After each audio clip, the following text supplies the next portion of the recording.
Okay, I'd like to talk now about capacity,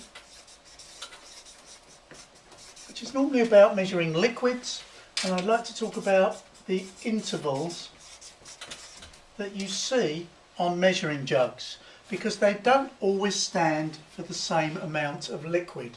So for example, this one here on the right, at the top, if you filled this with liquid and it came all the way to the top, it would be 100 millilitres. So the typical level 4 question would try and ask you what you think each of these points on the measuring jug represents. So now at the top there's 100 millilitres.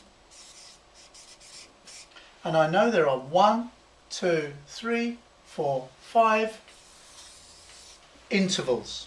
So I need to divide that 100 by 5, and I find that each point on the measuring jug is 20 millilitres. So this will be 20 millilitres, add another 20 will be 40 millilitres, add another 20 will be 60 millilitres, add another 20 will be 80 millilitres, and add another 20 just to check will be all the way up to 100 millilitres. But if your measuring jug is a slightly different shape, it will mean that each interval is worth something different.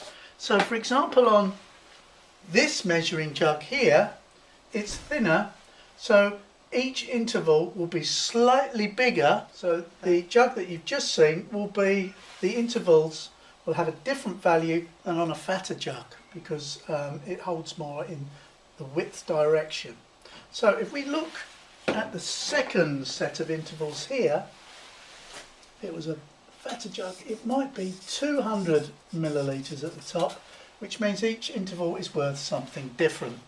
So 200 millilitres divided by the amount of spaces, 1, 2, 3, 4, 5, means that each interval is worth 40 millilitres.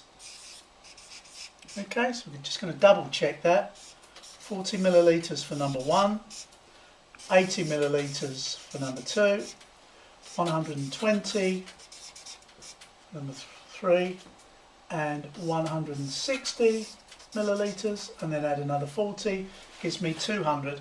So I know that is absolutely correct.